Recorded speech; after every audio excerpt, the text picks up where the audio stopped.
Now, the agricultural sector is looking at using technology to increase productivity and reduce water usage. And the South African Water Commissioner's Professor Sylvester Mpandeli is finding ways of using these methods to create healthy and sustainable food supply for all. He joins us via Zoom. Good morning to you, Prof, and thanks so much for your time. There's already existing advanced technology in the agricultural space. If you look at the use of drones, GPS, etc., including the irrigation systems. What more can we do to advance the sector? Good morning to you and to your listeners, and thanks for having me. It is true that we have got various technologies within the agriculture sector, and this technology has been developed together with our key strategic partners. If you look at the drone technology that we are using to look at the irrigation water quality, and also looking at the yield forecasting. This is very, very important for us as an agriculture sector. As you're aware that we are using 62% of our water resources, we have got the responsibility to make sure that we use our resources in a very, very efficient and effective manner. And how does that create a dilemma, especially if we are in a water-scarce country and notwithstanding the climate elements as well, climate change or weather patterns that are not necessarily conducive for crop production, or they impact the level of output? What is the picture, or what does the picture tell us? The picture tells us that, we have got no choice, but we have to assist our farmers to adapt, because if we don't do that, they are not going to be able to produce enough product. And we also have got the responsibility to make sure that, we produce more food by using less water. And over and above that, you mentioned the issue of drone technology. This is very, very important. There are also other technologies that we are using, like technologies related to wetting front detector, technologies related to water administrative system. And these are technologies that are assisting us to save water. We also, we are also working with young guys that have developed technology on hydroponics. And that technology, it serves three purposes. One, it saves water. Number two, it saves inputs or fertilizers. And number three, it saves energy. And by doing that, we are producing more products using less inputs. And this technology has been shown even in Dubai Expo. And these are young guys, youth guys who are really pushing very, very, very. And as Water Research Commission, we do believe that we need to invest more in technology, considering the fact that South Africa falls among the 30 dry-rest countries. And we have got the responsibility to make sure that the agriculture sector is using water in a sustainable manner. And this technology, the hydroponics, if I'm pronouncing it properly, is it widely used? And has there been buy-in, particularly in the commercial agricultural sector, or is there still room for improvement? It's now being adopted widely, and these young guys, they've also ventured in other SADC countries, like they've introduced the technology in Botswana. I'm talking about guys who are 30 years old, and we co-opted them 4 years ago as Water Research Commission, and we will continue supporting them because this is the way to go. We want young guys to be innovative and also invest their energies or resources in the high tech as part of the fourth industrial revolution.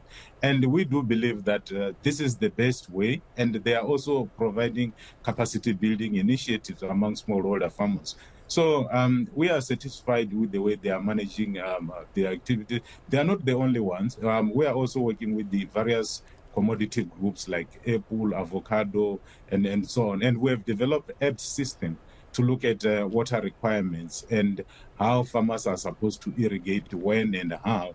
And the app system is also it has also been embraced by commodity groups. We are happy about the fact that when we work with commodity groups or private sector, the good news is that they always take our recommendations very seriously, but we also have got the responsibility to make sure that we work with government department and also farmer organizations. Yeah, but food sustainability, and especially when it comes to the growth of the population, if we're not planning adequately, that could lead to very dire circumstances. How do you balance that, making sure that, one, you meet the food demand and also to preserve the environment?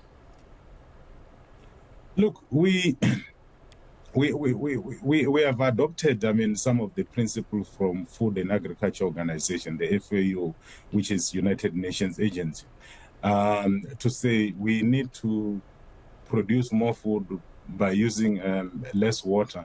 And we've adopted the various principles like the climate smart agriculture, climate irrigation technologies, and also climate change adaptation programs. We co-opt all this because at Water Research Commission, we are driving multidisciplinary research projects, which means that we are not only looking at the biophysical aspect, but we are also taking care of the socio-economic issues. That is why we've got the ability to come up with the results that are transferable, from one area to another. That is the reason why various, farmers or commercial farmers or even smallholder farmers are happy with our research outputs, because our research outputs are making impact on the ground, not only here in the country, but also at global level. If you look at our footprint, you realize that, the products coming from Water Research Commission are well accepted based on the fact that we peer review our work and also making sure that we try by all means to come just up with as we sign off very quickly, Prof, just talk us through the methods or developing methods to evaluate trade-offs in this pursuit of sustainable food for all, and also the conservation of the environment. Look, we have developed what we call, in 2012, we developed what we call flagship or lighthouses.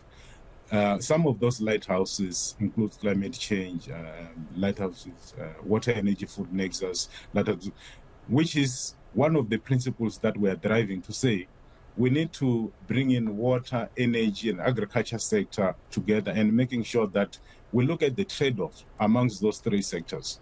And also create synergies, because we have got the responsibility to make sure that whatever legal resources that we have, we need to make sure that we use those resources in a very, very, very sustainable manner. And how do we do that?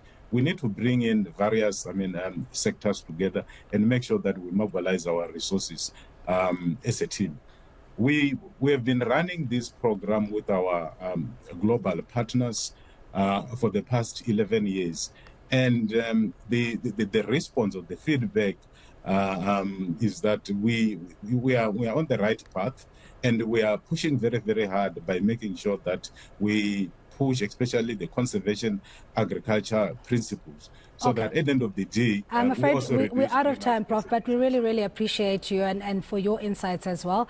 We're speaking to Professor Sylvester Mpandeli from the South African Water Commission on the technology or newer technologies to ensure that there is sufficient food supply, but also the protection of the environment. He did mention that there are quite a number of players who are bringing forth their innovation and also expertise.